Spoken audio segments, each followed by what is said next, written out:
Next question. Two particles of mass 1 kg and 3 kg are having acceleration.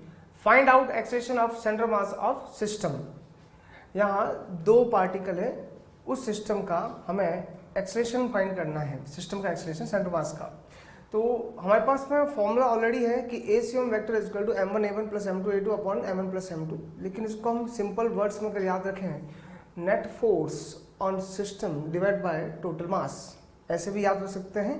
तो मैं इसको फॉर्मूले से कर रहा हूँ। ACM vector is equal to, we know that m1a1 vector plus m2a2 vector divide by total mass m1 plus m2। अब जरा ध्यान दें, m1a1 वेक्टर एक पार्टिकल पर फोर्स है, m2a2 वेक्टर दूसरे पार्टिकल पर फोर्स है, तो जो ऊपर लिखा हुआ है ये नेट फोर्स ऑन सिस्टम आ गया divide by total mass. Mass m1 1 kg into उसका acceleration 1 I cap minus 2 J cap plus 5 K cap plus mass 3 kg, acceleration ये रहा 3 minus 2 I cap plus 4/3 J cap minus K cap divide by total mass 1 plus 3। इसको जब solve करें तो ACM vector is equal to minus 5 I cap minus 2 plus 4 plus 2 J cap plus 5 minus 3 plus 2 K cap divide bye 4 minus 4 I cap plus half J cap plus half K cap acceleration of centre मास। इसी question में क्या चीज change कर सकते हैं कि आपको next time acceleration नहीं देकर 1 kg और 3 kg पर फोर्स की वैल्यू दे दे, तब हम direct F1 vector plus F2 vector plus so on divide by total मास करके भी सेंटर मास का एक्सेलरेशन फाइंड कर सकते हैं। मतलब इसी क्वेश्चन के दो पैटर्न है, एक पैटर्न में एक्सेलरेशन बॉडी का गिवन होगा, पार्टिकल के एक्सेलरेशन गिवन होंगे, और दूसरे में पार्टिकल पर फोर्स गिवन होगा, और हमें सेंटर मास का एक्सेलरेशन फाइंड करना तो सिंपली मेथड है total force by total mass. Next question, find out acceleration of centre mass of given system. यहाँ एक पुली बनी हुई है जिससे एक स्ट्रिंग पास हो रही है, स्ट्रिंग से एक तरफ m1 मास और दूसरी तरफ m2 मास कनेक्टेड है। इस सिस्टम का हमें acceleration of centre mass find करना है। तो m1 और m2 में से कोई भी एक मास ज़्यादा होगा, यहाँ गिवन नहीं है तो हम एज्यूम कर लेते हैं कि m2 is greater than m1। अगर m1 गिवन होगा, m1 ग्रेटर होगा तो ये नीचे जाएगा, m2 ऊपर जाएगा, और m2 ग्रेटर है तो m2 नीचे जाएगा, m1 ऊपर आएगा। बस इतना सा फर्क है, बाकी इसमें कोई भी ज़्यादा इफेक्ट नहीं पड़ेगा।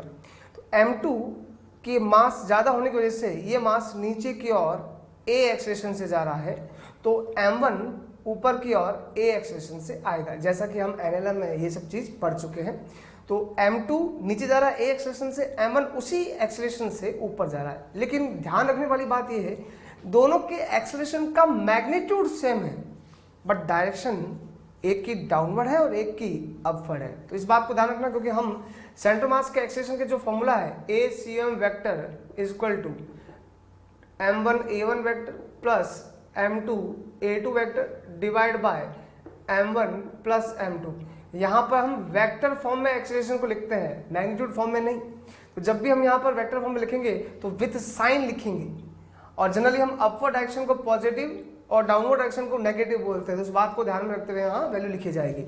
We know that A1 vector का मॉड A2 वेक्टर का मॉड दोनों का एक्सेलरेशन मैग्नीट्यूड फॉर्म में सेम रहेगा, जिसकी वैल्यू हमें एक फॉर्मूला है net force by net mass, उसी की वजह से m2g से नीचे जा रहा है। और देखो यहाँ नीचे फोर्स m2g लग रहा है और यहाँ नीचे फोर्स m1g लग रहा है, और फोर्स ऊपर लग रहा है T और ये T फोर्स सिस्टम के लिए इंटरनल फोर्स है। तो नेट फोर्स इस सिस्टम पर m2g माइनस m1g,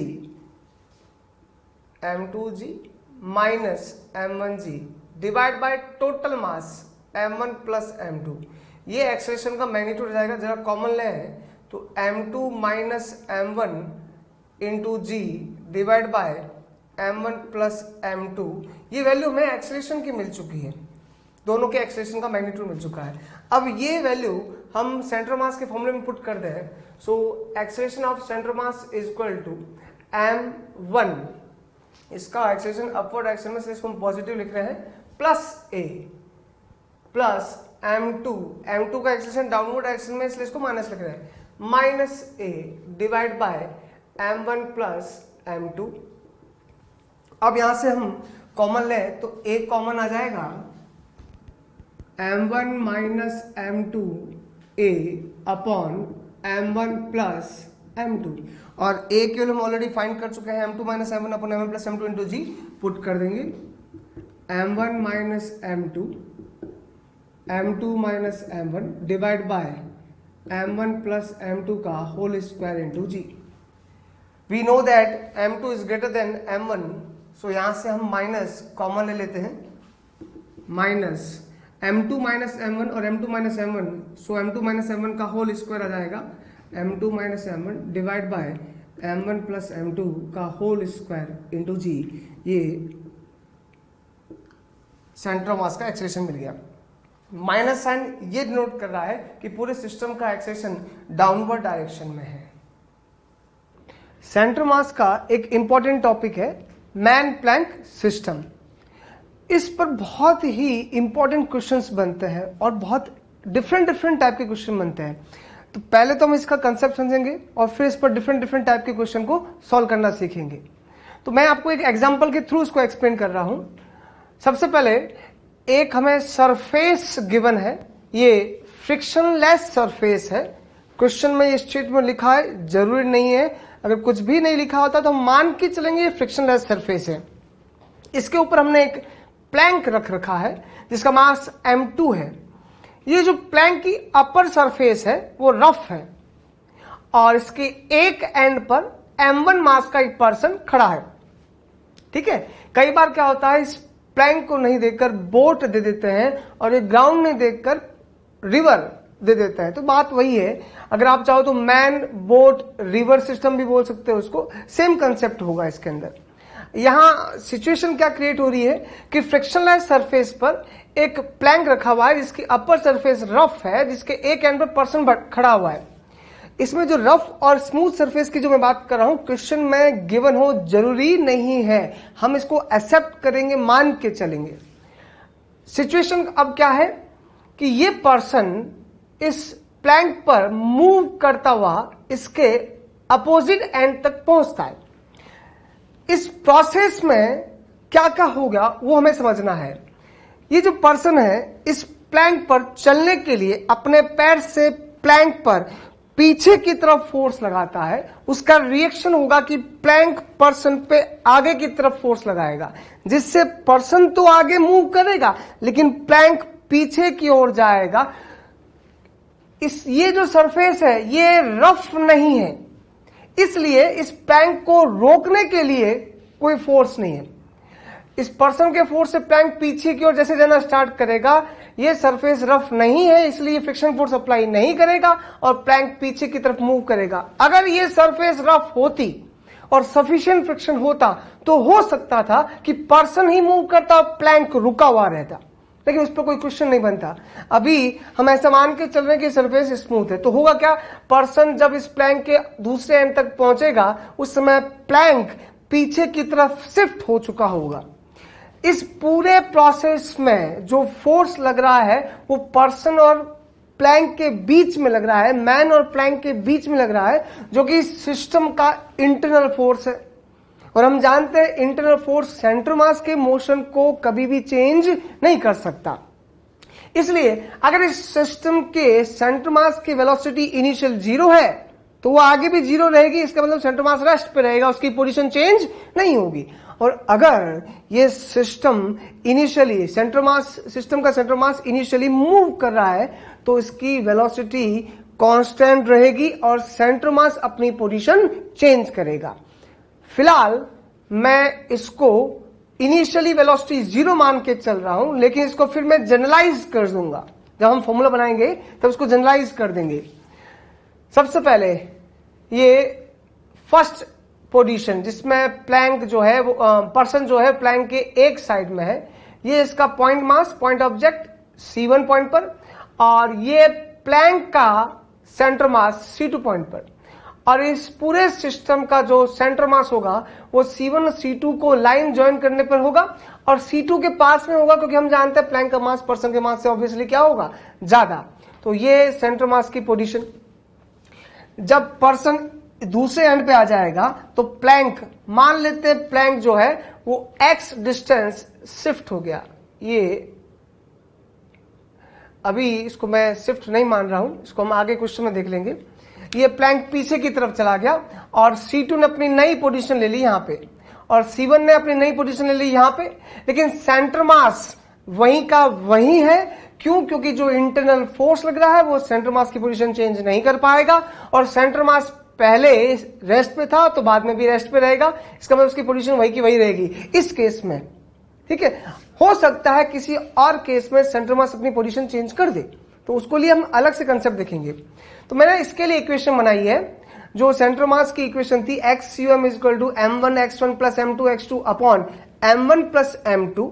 इसको क्रॉस मल्टीप्लाई करके ये हमने इक्वेशन बनाई है। इनिशियल पोजीशन में m1 पर्सन का x कोऑर्डिनेट मैंने x1 मान लिया और प्लैंक का x कोऑर्डिनेट मैंने x2 मान लिया। ओरिजिन कहीं भी हो, हमें उससे कोई लेना देना नहीं है, तो हमने m1x1 + m2x2 = capital M XCUM first equation. और अगर हम थोड़ा बहुत सोचें कि ये x एक्सिस पे ही मोशन मान के चल रहे हैं, ठीक है, तो इसी लाइन पर कहीं ना कहीं ओरिजिन होगा, उसके रेस्पेक्ट में हम ये इक्वेशन लिख रहे हैं।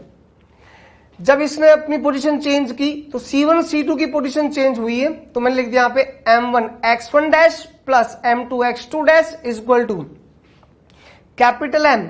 मैंने मान के चल रहा हूं कि सेंटर मास की कोई नई पोजीशन होगी XCUM डैश।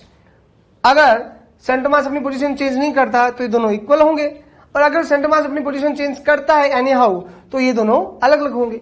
ठीक है, अब अपने सेकेंड इक्वेशन में से फर्स्ट इक्वेशन को सब्ट्रैक्ट कर दिया तो क्या मिलेगा यहां से m1x1 - m1x1, जहां से मैं m1 कॉमन ले लूंगा, बचेगा x1 - x1। x1 - x1 का मतलब क्या है? Final position of mass m1 minus initial position of mass m1। तो final position minus initial position को हम बोलते हैं डिस्प्लेसमेंट। तो हमने लिखा है delta x1 vector plus similarly m2 delta x2 vector equal to capital M total mass of system delta XCOM vector. इसके बाद मैं इसको दो अलग अलग केसेस में बांट देता हूं। If velocity of centre mass initially is equal to 0, भाई इसमें एक्सटर्नल फोर्स तो 0 है ना, तो सेंटर मास की इनिशियल वेलोसिटी अगर 0 है तो बाद में भी 0 रहेगी, और centre mass remains at rest and position of centre mass is not change. मतलब सेंटर मास या तो रेस्ट पे रहे या फिर position of centre mass change नहीं हो, उस केस में XCOM is equal to x-COM, initial position of center mass is equal to final position of center mass, which implies displacement of center mass is equal to 0। तो इस equation के अंदर इसकी value 0 हो जाएगी। तो ये बन गया एक इक्वेशन, एक कंसेप्ट। और अगर सेंटर मास की इनिशियल वेलोसिटी 0 नहीं हो, कुछ न कुछ वैल्यू हो, तो सेंटर मास रेस्ट पे नहीं रहेगा, मूव करेगा, उससे position of centre mass change हो जाएगा। Means centre mass moves with constant velocity and position of centre mass is change. अगर एक्सटर्नल फोर्स नहीं लग रहा है लेकिन फिर भी सेंटर मास मूव कर रहा है तो कंटिन्यूसली कांस्टेंट वेलोसिटी से मूव करेगा और position of centre mass change होगा। Then m1 delta x1 vector plus m2 delta x2 vector is equal to, अब 0 नहीं आएगा, कुछ न कुछ वैल्यू प्राप्त होगी हमें यहां पर। इन दोनों कंसेप्ट के बेसिस पर जब सेंटर मास अपनी पोजीशन चेंज नहीं करता तो हम इसको अप्लाई करेंगे, जब सेंटर मास अपनी पोजीशन चेंज करता है तो हम इसको अप्लाई करके क्वेश्चन सॉल्व करेंगे। मैन प्लैंक सिस्टम को समझने के लिए हम यहां क्वेश्चन डिस्कस कर रहे हैं। A person of mass of 40 kg is standing on a plank of length 10 metre. person moves on plank towards opposite side of plank. When person reaches on opposite end, then find distance traveled by plank. ये smooth surface पर एक Planck रखा हुआ है ना, और इस Planck की रफ सरफेस के एक एंड पर एक पर्सन खड़ा 40 केजी का, और प्लैंक का मास है 60 केजी। ये जब चलते हुए इसके दूसरे एंड पर पहुंचेगा, अपोजिट एंड पर, उस समय प्लैंक ने कितनी डिस्टेंस ट्रेवल की होगी, ये पूछा गया है। यहाँ क्वेश्चन में कहीं भी नहीं लिखा हुआ है कि ये सरफेस कैसे, ये सरफेस कैसे। ये अंडरस्टैंडिंग है कि जिस सरफेस पर प्लैंक को रखा है वो स्मूथ सरफेस है और प्लैंक की ऊपर वाली सरफेस रफ है। ये क्वेश्चन में नहीं लिखा हुआ है तो इसको हम एज्यूम करके चलेंगे। अब इस क्वेश्चन को सॉल्व करना बहुत इजी है। जैसे हमने बात किया था, जब पर्सन इस पर चलने लगेगा तो ये प्लैंक पर फोर्स पीछे की तरफ लगाएगा, जिससे plank left hand side shift हो जाएगा कुछ इस टाइप से। अगर हम इसका डायग्राम बनाए हैं, प्लैंक का डायग्राम, ये प्लैंक पीछे की तरफ शिफ्ट हो जाएगा। मान लो x डिस्टेंस शिफ्ट हुआ, ये प्लैंक शिफ्ट हुआ x डिस्टेंस, है ना, और पर्सन उस केस में इसके अपोजिट एंड पर पहुंच गया है। यहां पे ये पर्सन पहुंच गया, यहां पे A पर्सन यहां पहुंच गया, और टोटल जो लेंथ है वो आपको गिवन है 10 मीटर। यहां हमें कौन सा केस यूज करना है, centre mass m1 delta x1 plus m2 delta x2 equal to 0 और कैपिटल M डेल्टा x वाला, वो चीज हमें कौन बताएगा। स्टार्टिंग में पर्सन प्लैंक पर खड़ा था, इसका मतलब सेंटर मास की वेलोसिटी जो है इनिशियली 0 थी। इसका मतलब हमें फर्स्ट केस वाला यूज करना है, तो हम यहां अप्लाई करेंगे m1 delta x1 plus m2 delta x2 is equal to 0 लेके इसको सॉल्व करेंगे। अब पर्सन ने कितना डिस्प्लेसमेंट ट्रेवल किया है उस चीज को देख लेते हैं। राइट हैंड साइड को हमें पॉजिटिव कंसीडर करेंगे और लेफ्ट हैंड साइड को हम नेगेटिव कंसीडर करेंगे। Person right hand side move कर रहा है और कितना मूव किया, ये 10 है, ये x है, तो ये रिमेनिंग डिस्टेंस 10 माइनस एक्स हो जाएगी। तो पर्सन ने 10 माइनस एक्स फॉरवर्ड डायरेक्शन में मूव किया है, तो 40 into 10 minus x plus plank का मास 60 और प्लैंक एक्स डायरेक्शन में मूव, नेगेटिव एक्स डायरेक्शन में मूव कर रहा है, इसलिए displacement minus x is equal to 0। अब इसको सॉल्व करके हम एक्स की वैल्यू फाइंड कर लेंगे। तो 400 minus 40x minus 60x is equal to 0। So 100x is equal to 400, x is equal to 4 metre. मतलब जो प्लैंक मूव किया है, शिफ्ट हुआ है, वो x 4 मीटर शिफ्ट हुआ है लेफ्ट हैंड साइड। तो इसका डिस्प्लेसमेंट की बात करें तो लिखा जाएगा 4 मीटर लेफ्ट, और डिस्टेंस की बात पूछा जाए तो कहेंगे इसने 4 मीटर डिस्टेंस ट्रेवल की। Displacement of plank is equal to 4 metre left, और डिस्टेंस पूछा जाए तो डिस्टेंस इसका आंसर 4 मीटर हो जाएगा। Next question, two person A and B are standing on a plank as shown in figure. If A and B exchange their position, find distance traveled by the plank.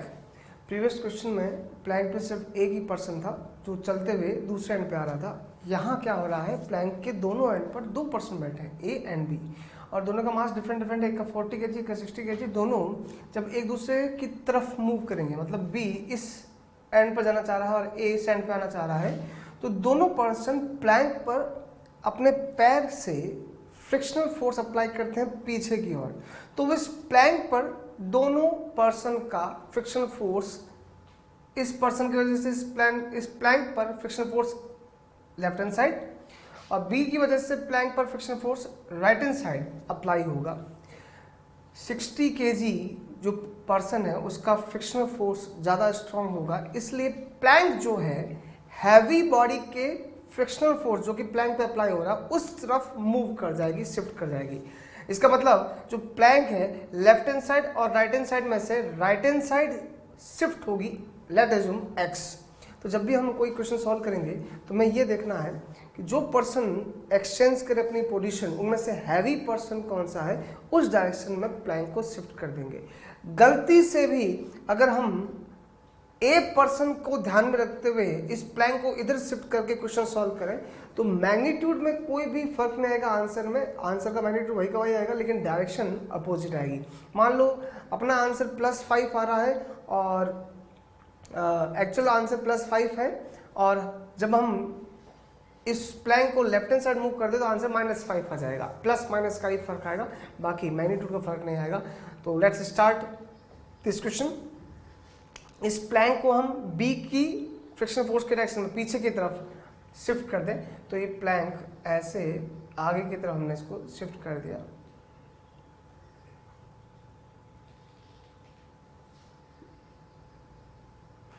ये Planck यहाँ shift हो गया, और मान लो Planck जो है वो x distance shift हुआ, b पर्सन यहाँ आ जाएगा और यहाँ a पर्सन आ जाएगा।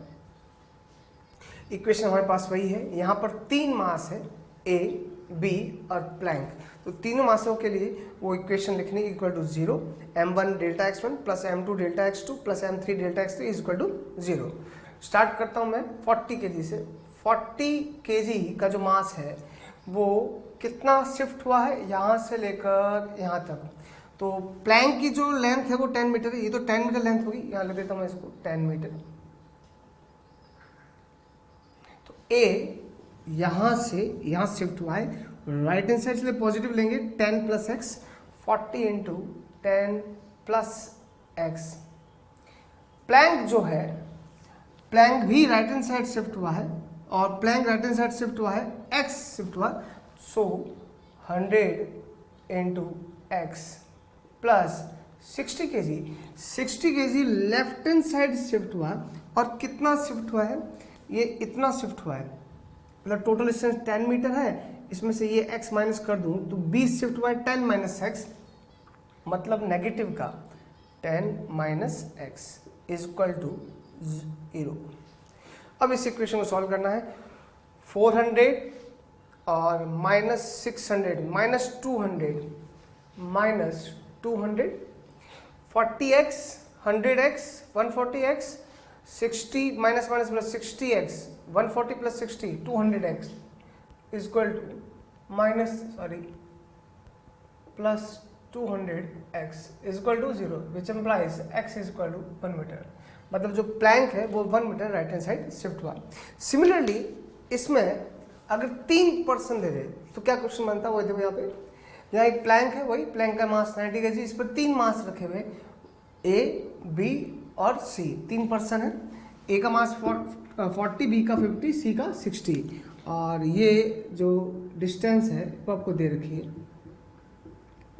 Now if A and C exchange their position then find shifted position of man B।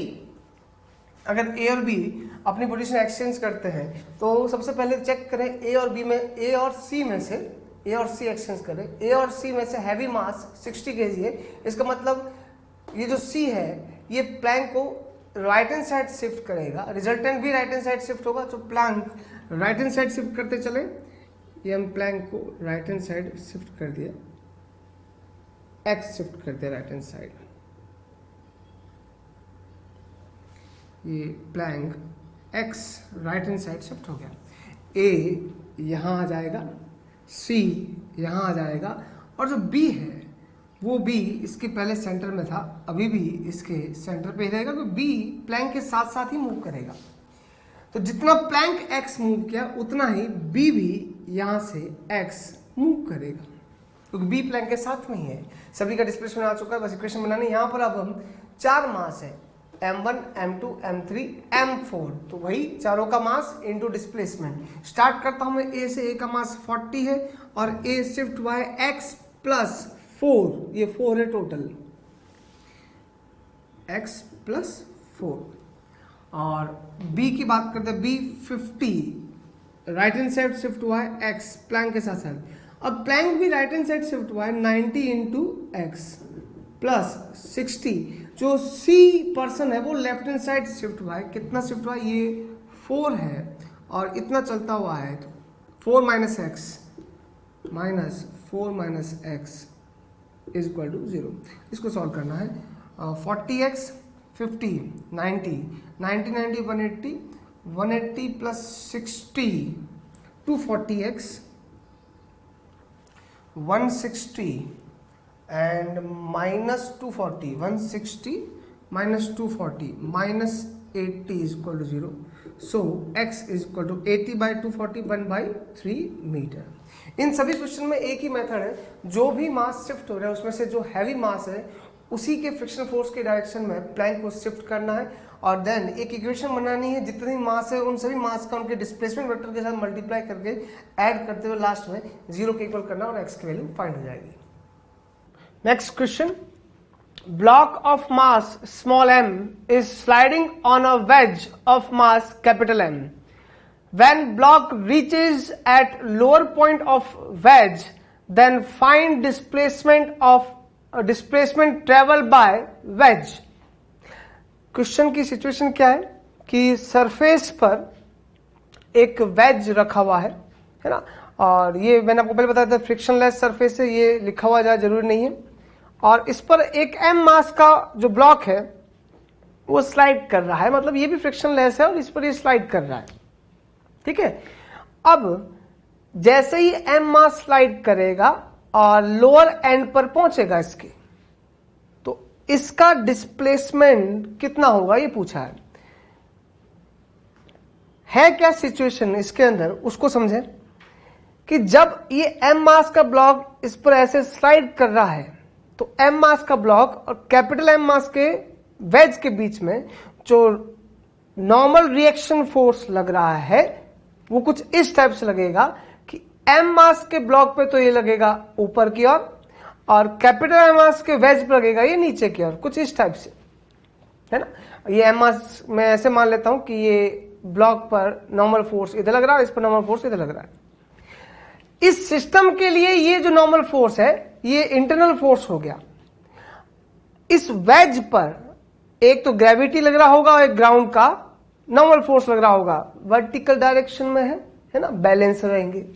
इस नॉर्मल फोर्स के दो कंपोनेंट आएंगे, एक हॉरिजॉन्टल कंपोनेंट आएगा, एक वर्टिकल कंपोनेंट आएगा। ये वर्टिकल कंपोनेंट बाकी दोनों फोर्स से बैलेंस रहेंगे, इसलिए वर्टिकल डायरेक्शन में ये वेज मोशन नहीं करेगा। इस नॉर्मल फोर्स के इस कंपोनेंट की वजह से ये वेज पीछे की तरफ मूव करता है ऐसे, है ना, ये नीचे आएगा और ये राइट हैंड साइड इस डायरेक्शन में मूव करेगा। और जो फोर्स जिस फोर्स की वजह से मूव कर रहा है वो इंटरनल फोर्स है। दूसरी बात सुनना, सेंटर मास के लिए, मैं सेंटर मास की बात करूं, सेंटर मास के लिए एक्स डायरेक्शन में कोई भी एक्सटर्नल फोर्स नहीं है ना। स्मॉल एम और कैपिटल एम मास सिस्टम के लिए एक्स डायरेक्शन में कोई भी एक्सटर्नल फोर्स नहीं है, इसलिए एक्स कोऑर्डिनेट सेंटर मास का जैसे पहले था वैसे रहेगा, क्योंकि वेलोसिटी ऑफ सिस्टम भी क्या है, इनिशियली 0 है।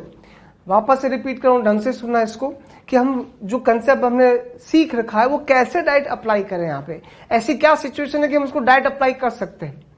सबसे पहली बात, एक्सटर्नल फोर्स चेक करो। एक्सटर्नल फोर्स अगर 0 है तो velocity of centre mass check करो, वो अगर 0 है तो सेंटर मास मूव नहीं करेगा। ठीक है, तो एक्स डायरेक्शन में इस सिस्टम पर कोई भी एक्सटर्नल फोर्स नहीं है, जो भी मूवमेंट हो रहा है वो इंटरनल फोर्स की वजह से ही हो रहा है। दूसरा, एक्स डायरेक्शन में velocity of centre mass initially 0 है, इसका मतलब सेंटर मास पहले जिस पोजीशन पे था अभी भी उसी पोजीशन पे रहेगा एक्स डायरेक्शन में, मतलब कि एक्स कोऑर्डिनेट सेंटर मास का सेम रहेगा। तो डेल्टा एक्स एम वो 0 मिलेगा हमें। ठीक है, अब इसको हम अप्लाई कर लेते हैं। हाँ, जब ये मास नीचे आ रहा हो तो वाई डायरेक्शन में चेंजेस हो सकते हैं, क्योंकि वाई डायरेक्शन में ग्रेविटी इस ब्लॉक पर लग रही है। फिलहाल हमें उससे कोई मतलब नहीं, हमें एक्स डायरेक्शन से ही चेक करना है। जब ये नीचे आ रहा है तो ये जो वेज है ये पीछे की तरफ शिफ्ट हो रहा है, जैसे हमने मान लेते हैं ये पीछे की तरफ ऐसे एक्स डिस्टेंस शिफ्ट हो गया, मतलब ये जो वेज है ये एक्स डिस्प्लेसमेंट आगे गेन कर रहा है। ठीक है, और कभी आगे गेन किया, जब ये ब्लॉक फिसलता हुआ स्लाइड करता हुआ ऐसे बॉटम पे आ जाए, लोअर पॉइंट पे आ जाए, यहां पे आ गया। अब जो ये x डायरेक्शन में इधर डिस्प्लेस हुआ है, हम एक काम करते हैं इस ब्लॉक का भी x डायरेक्शन में डिस्प्लेसमेंट फाइंड कर लेते हैं। टोटल लेंथ l है तो ये लेंथ भी l होगी, तो हम ब्लॉक ने x डायरेक्शन में कितना डिस्प्लेसमेंट ट्रेवल किया उसको लिख लेते हैं। ये ब्लॉक का डिस्प्लेसमेंट है x डायरेक्शन का, ये x है, टोटल l है, तो ये डिस्टेंस l माइनस x हो जाएगी। हमें दोनों पार्टिकल का ब्लॉक और वेज का डिस्प्लेसमेंट मिल चुका है, इक्वेशन हमारे पास में है, अप्लाई कर सकते हैं। m1 delta x1 vector plus m2 delta x2 vector is equal to 0। इसको अप्लाई करें। m1 मैं ब्लॉक का ले रहा हूं जो स्लाइड कर रहा है स्मॉल m, और उसका डिस्प्लेसमेंट लेफ्ट हैंड साइड है, और लेफ्ट हैंड साइड के डायरेक्शन को हम नेगेटिव बोलते हैं। कितना डिस्प्लेसमेंट हो रहा है उसका l माइनस एक्स, तो m minus l minus x plus capital M veg right hand side x displace हो रहा है इसलिए प्लस का x इज इक्वल टू 0। अब इसको अंदर मल्टीप्लाई कर दें, minus M L plus M X plus capital M X is equal to 0। इसको उधर भेज दें और यहां से x कॉमन ले लें। x small m plus capital M is equal to small m capital L, so x is equal to small m capital L upon small m capital M।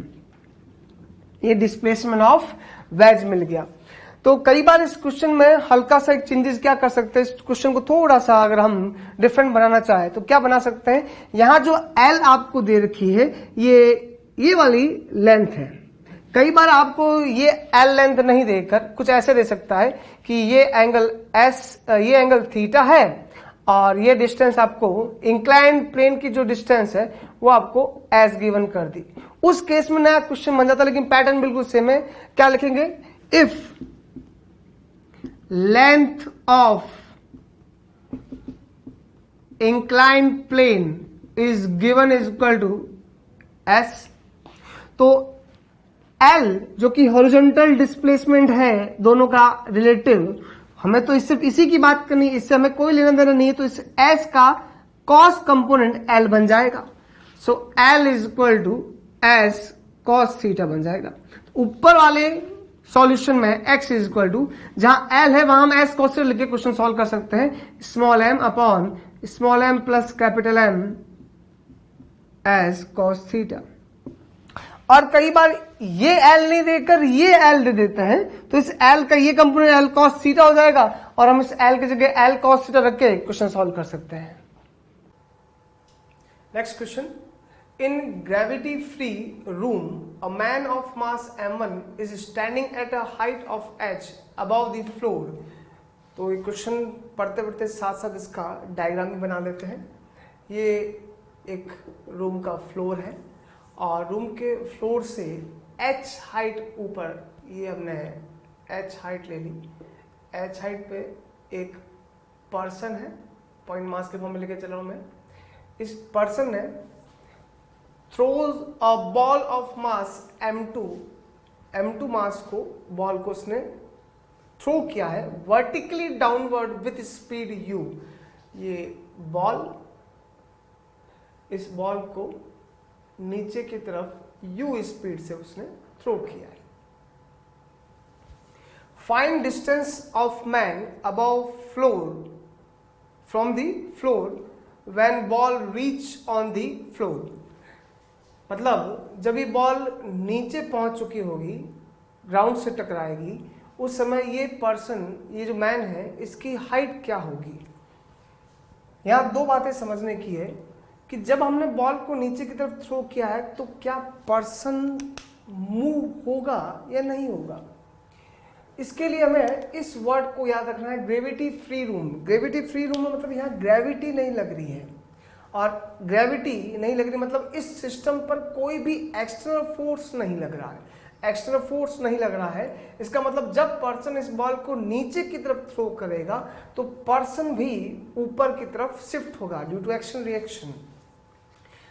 That means person अपनी कुछ न कुछ position gain कर चुका होगा in upward direction. इसलिए आपको जो फाइंड करना है वो फ्लोर से जो हाइट फाइंड करनी है वो h plus distance table by man, ये भी फाइंड करना है।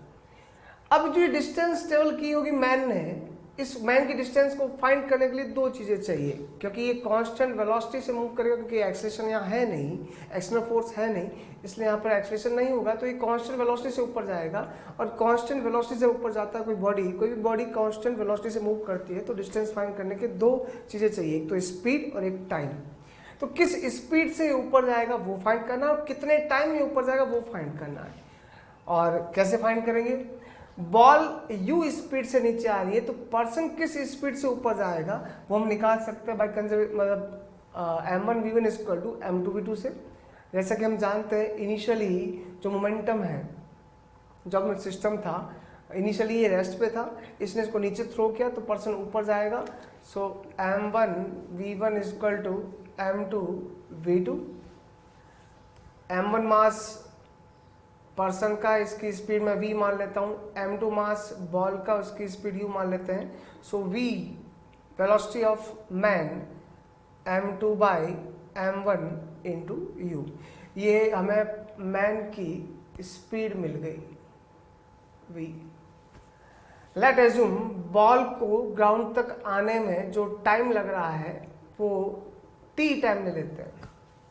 तो t टाइम अगर हम निकालें, बॉल भी यहाँ कांस्टेंट स्पीड से नीचे आ रही है, ग्रेविटी के थ्रू नहीं आ रही है, तो कांस्टेंट स्पीड से नीचे आएगी। So time taken by ball to strike with ground या फ्लोर वो हो जाएगा t is equal to distance upon speed.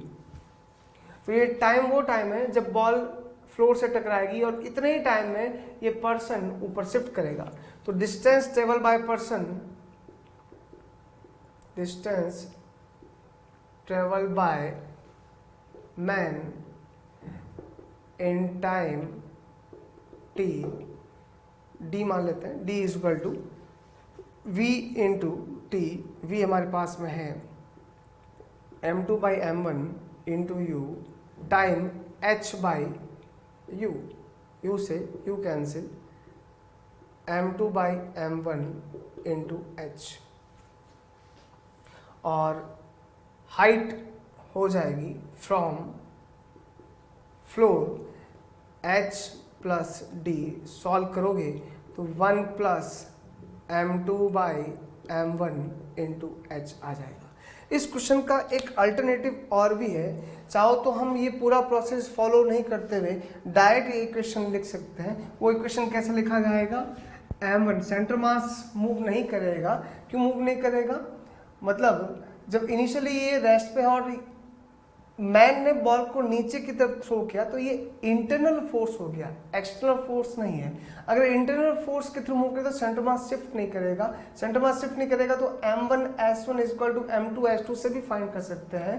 और अगर बॉल ने h डिस्टेंस ट्रेवल की होगी m2 इंटू h, तो पर्सन m1 इंटू डी मान लेता हूं, तो d is equal to m2 by m1 into h, यहाँ से भी फाइंड कर सकते हैं। ये d एक लाइन में आ जाएगा और हाइट में जो फ्लोर से मैन की हाइट होगी इसमें h को ऐड कर देना, मतलब इसमें h को ऐड कर देना, सॉल्व करना, आंसर आएगा।